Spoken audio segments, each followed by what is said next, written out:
bahkan. Pak Jokowi sudah merestui pasang badan untuk Mas Kaisang bertarung di dapil Jawa Tengah yang merupakan dapil neraka lah ya, karena saingannya berat, terutama Bu Puan dan lain sebagainya.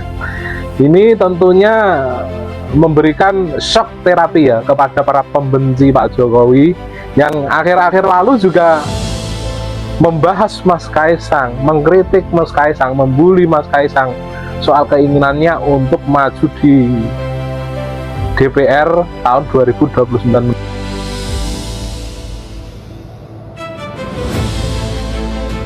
Kalau dikatakan bahwa kami penakut, oh tidak. Kalau penakut kami minta dibebaskan. Ini kan ranah kita bisa minta dibebaskan. Kami tidak minta. Tapi kami hanya minta jaksa untuk melakukan sesuai undang-undang. Dan sekali lagi saya sampaikan di sini, saya bersama dengan para advokat saya itu yang sekarang ini kita perjuangkan di pra-peradilan ini ya, itu adalah amar putusan yang sudah ditetapkan oleh pengadilan, oleh majelis hakim. Itu amar putusan itu yang kita bela, di mana di situ dari bahwa saya sudah dinyatakan bebas ya, batal demi hukum perkara saya tidak lari dari perkara ini. Yang sidang ijazah Pak, kemarin kan eksepsinya Pak Dr. Rifa sempat diterima, kemudian sempat terhenti. Kemudian besok lanjut lagi tanggapannya seperti apa? Ya kalau yakin 100% palsu, mestinya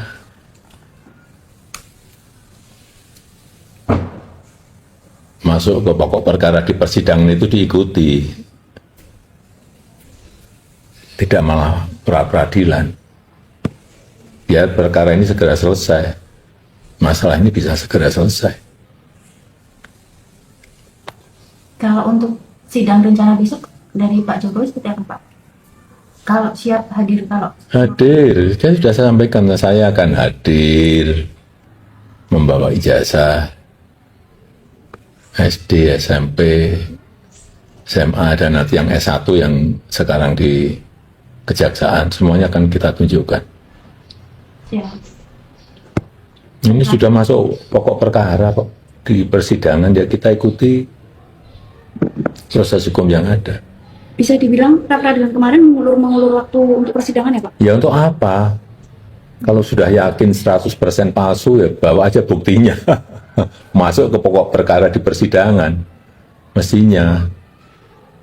Ya mungkin Pak Jokowi seperti kita juga ya, sudah muak, sudah jengkel dengan kasus ijazah ini yang nggak selesai-selesai ini ya. Ini Pak Jokowi terang-terangan menantang balik Roy Suryo dan Tifa untuk menghadapi persidangan. Jangan cuma pra-peradilan terus gitu ya. Dulu nantang-nantang Pak Jokowi, minta datang ke sidang, mau dijabanin, sekarang malah pada ngajuin pra-peradilan terus gitu loh ya. Ini kan sudah ke pokok perkara, ngapain pra-peradilan terus? Ngapain pra-peradilan nggak dari dulu-dulu? Giliran mau masuk pokok perkara, pra-peradilan berjilid-jilid. Terus ini siapa dong yang pengecut? Katanya 99,9% palsu, yakin. Hadapi dong. Lah ini ditantang langsung oleh Pak Jokowi. Roy, Tifa, jangan keluar-keluar saja di TV.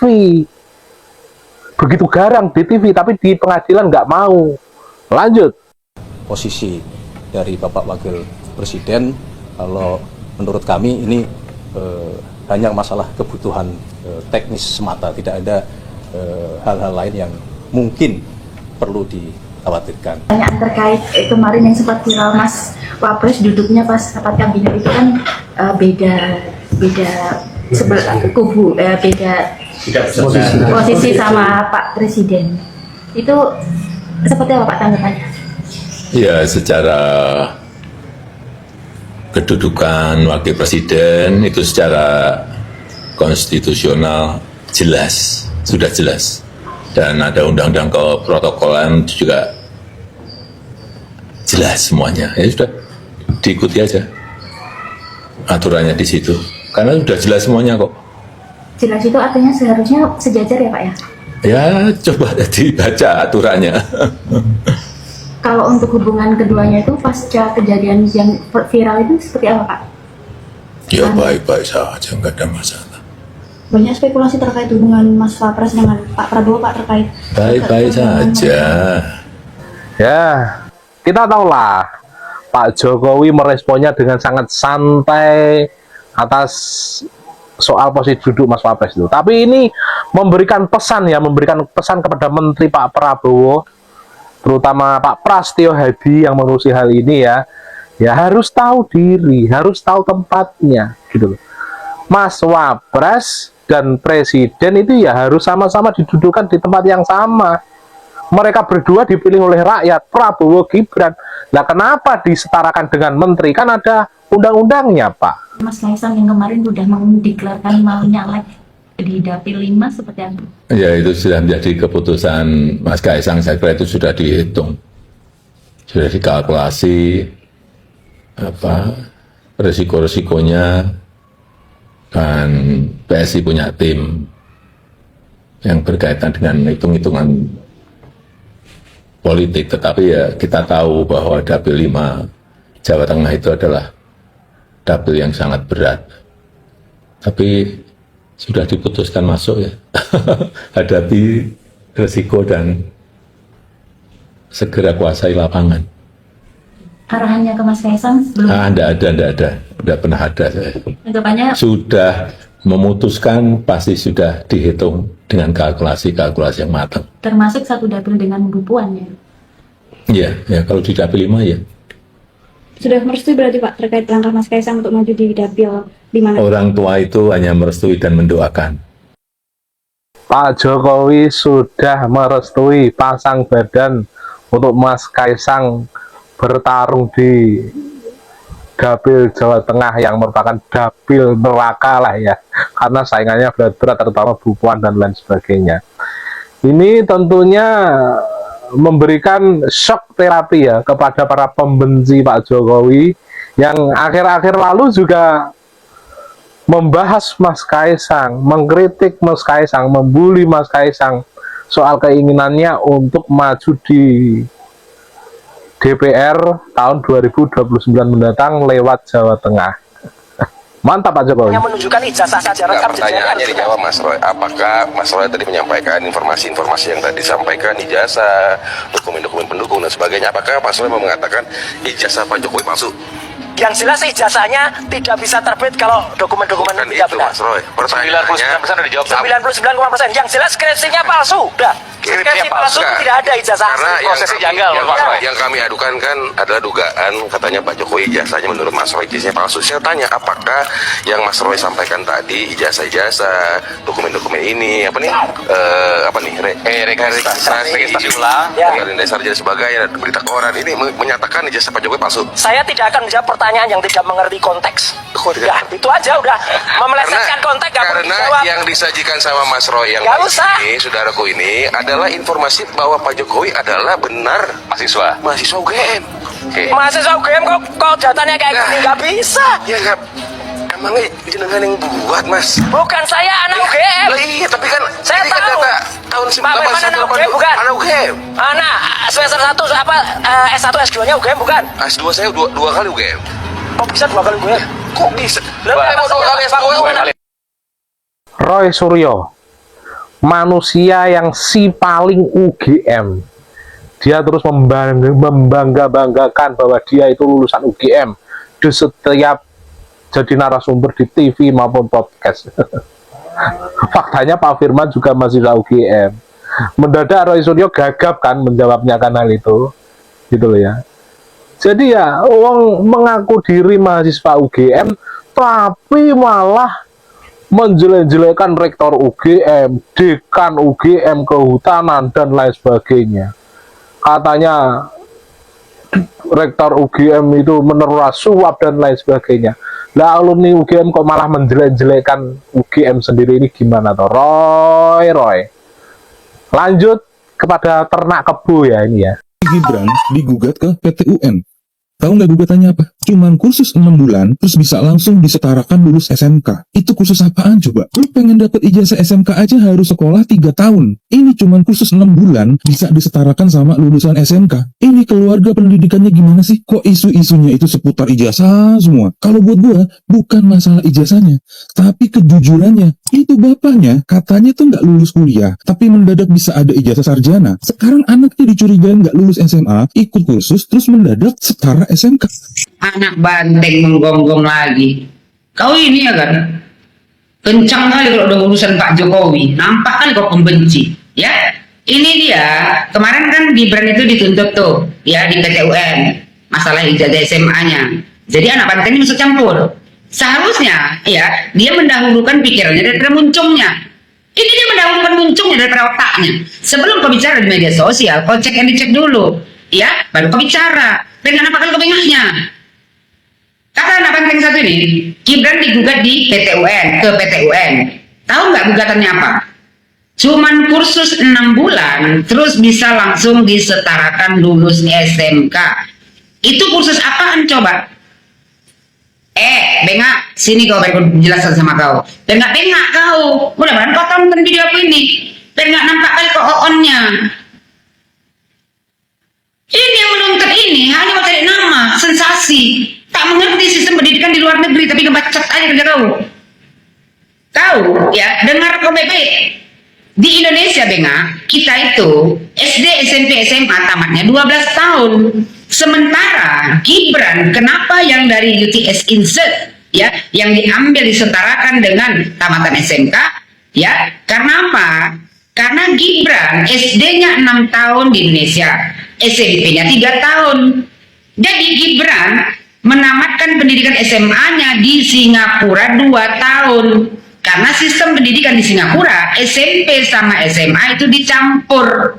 Ya, dia 5 tahun normalnya tamat SMP SMA. Jadi karena Gibran sudah mengenyam pendidikan SMP 3 tahun, makanya Gibran hanya menjalani 2 tahun untuk menamatkan ya pendidikan SMA-nya di Singapura. Udah, jelas tahu, jadi 11 tahun. Di negara luar, ya, terutama di Singapura dan di Australia, itu kalau orang mau masuk universitas, itu tidak langsung masuk, Bengak. Mesti ya kan ada jalurnya dulu, itulah yang namanya di Singapura College. Kalau dulu Gibran namanya UTS Insert, ya, UTS Insert. Kalau sekarang sudah ditukar namanya UTS College. Itu adalah pathway, jalan menuju ke universitas. Gibran mengenyam pendidikan di UTS Insert 1 tahun, itu yang standar. Tidak ada 6 bulan, yang paling cepat 8 bulan, tapi Gibran dia 1 tahun, itu standar. Jadi karena ya pendidikan Gibran SD, SMP di Indonesia itu 9 tahun, SMA-nya 2 tahun, di Singapura itu baru 11 tahun, dan Gibran menyambung di UTS Insert 1 tahun, jadi 12 tahun, makanya ijazah Gibran yang dari UTS Insert ya Sydney Australia itulah yang disetarakan di Indonesia. Berarti Gibran sudah menamatkan pendidikan SMA-nya grade 12-nya ya di Sydney Australia. Hitungannya seperti itu. SD Gibran 6 tahun di Indonesia, SMP 3 tahun di Indonesia, di Singapura hanya menjalani 2 tahun SMA ya karena memang sistemnya seperti itu ya, itu 11 tahun kan. Jadi penambahan untuk menggenapkan 12 tahun itulah diambil yang melalui pendidikan Gibran yang di UTS Insert. Itu bukan kursus, Bengak. Itu pathway, jalan menuju universitas. Sekarang ada diganti namanya college. Di Singapura pun sama, Bengak. Orang menamatkan pendidikan ya, SMA-nya, ya, SMP SMA kan digabung tuh, ya kan, secondary. Dah, itu setelah itu mereka tuh, kalau mereka mau menuju satu universitas, mereka masuk dulu ke college 1 tahun, baru masuk universitas. Bukan kayak di Indonesia, begitu tamat SMA, langsung masuk universitas. Jelas kau? Kau nggak ngerti kan, sok-sokan ngebacot aja uncung kau tuh, makanya agak jauh sedikit ngopinya. Hari gini anak muda, ya taunya minta ampun kau. Padahal zaman sekarang sudah canggih, kau duduk saja di dalam rumah, all over the world punya berita, kau sudah bisa ya searching tuh melalui Mbak Google. Ini hanya menebar kebencian. Ikut-ikutan nggak tahu masalah ijazah Gibran, sok-sokan kau. Saya sekali jalan-jalan ke luar negeri, kau tengok tuh pendidikan orang seperti apa di sana. Bukan sama dengan di Indonesia. Kalau sama nggak mungkin ya dibikin di Indonesia ini, ya kan dikasih surat penyetaraan. Terus kata dia, kan, lu pingin dapat ijazah SMK, lu pingin dapat ijazah SMK aja harus sekolah 3 tahun. Ini cuman kursus 6 bulan bisa disetarakan sama lulusan SMK. Sudah kujelaskan tadi sama kau, ya, itu bukan kursus. Itu sekolah, ya, pathway, jalan menuju ke universitas. Karena di luar negeri memang sistemnya seperti itu. Kau mau masuk UTS, kau masuk dulu tuh ke UTS Institute-nya, sekarang namanya UTS College. Itu 1 tahun, baru kau masuk universitas. Jadi bukan kursus. Kursus apa di sana? Kursus menjahit. Pengen kali kok. Ini keluarga, kata dia, pendidikannya gimana sih? Kok isu-isunya itu seputar ijazah semua? Kalian tuh yang suka menggoreng-goreng masalah, ya kan, keluarga Pak Jokowi, ijazahnya. Kau cek aja ke ijazah keluarga kau, nggak usah ijazah Jokowi Dodo dan keluarganya, kau sanksikan. Sudah jelas, ya, pendidikan Gibran yang dijalani Gibran sudah jelas susah. Asik kalian goreng. Ini yang untuk Gibran di Ibu Mercy ini, ya ini bengak ini, nggak pernah dijalankan di luar negeri, nggak tahu dari sistem pendidikan di luar negeri dengan sistem pendidikan di Indonesia. Terus kata, nih si bengak satu ini, kalau buat gua bukan masalah ijazahnya, tapi kejujurannya.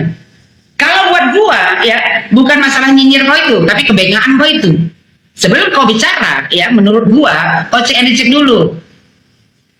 Itu bapaknya, ya kata si bengak ini, katanya tuh nggak lulus kuliah, tapi mendadak bisa ada ijazah sarjana. Kalau Pak Jokowi nggak lulus kuliah, nggak mungkin dia dikasih dari UGM ijazah. Kau tanya itu sama si Ganjar, ya kan satu kubu kok tuh, sama-sama anak banteng. Kau tanya si Ganjar, betul nggak Pak Jokowi nggak kuliah di UGM? Udah jelas UGM, ya, orang yang mengeluarkan ijazah sudah menyatakan keaslian ijazah Pak Jokowi. Karena Pak Jokowi mengenyam pendidikan di UGM dan menamakan pendidikannya, kok pula bicara nggak lulus kuliah. Terus kata dia kan, sekarang anaknya dicurigain nggak lulus SMA. Kalian ini, ya para pecundang, hanya menebar kebencian. Hari gini, Gibran, ya nggak lulus pula kok bilang SMA. Bapaknya wali kota, gubernur, presiden, nggak mungkin nggak lulus SMA, enggak. Terus kata dia kan, ikut kursus terus mendadak setara SMK. Apa lo kata dia? Dengar, itu bukan kursus, ya, itu pathway, jalan menuju ke universitas. Itu memang, ya kan, pendidikan di luar negeri memang sistemnya seperti itu. Di Indonesia, SD, SMP, SMA 12 tahun. Kalau di luar negeri hanya 11 tahun. Makanya, ya, mereka Gibran ini yang 1 tahun yang dia di UTS Insert itu sudah genap 12 tahun, makanya disetarakan di Indonesia. Gibran sudah menamatkan grade 12 SD, ya itu sudah aku gara-gara untung kok. SD Gibran Indonesia 6 tahun, 3 tahun SMP, 2 tahun SMA di Singapura. Karena SMP SMA di Singapura tamatnya itu 5 tahun, karena Gibran sudah mengenyam pendidikan SMP 3 tahun di Indonesia, ya, untuk menamatkan SMP SMA-nya dia hanya butuh waktu 2 tahun. Tamatlah dia SMA di Singapura. Setelah itu Gibran rencananya mau kuliah di UTS Insert Singapura, Sydney, Australia. Tapi Gibran harus masuk tuh ke UTS Insert-nya dulu. Itu adalah jalan menuju universitas. 1 tahun. Berarti SD, SMP, SMA Gibran dan yang di UTS Insert jadi genap 12 tahun. Itulah disetarakan di Indonesia. Gibran sudah menamatkan grade 12. Ya? Bengak lu.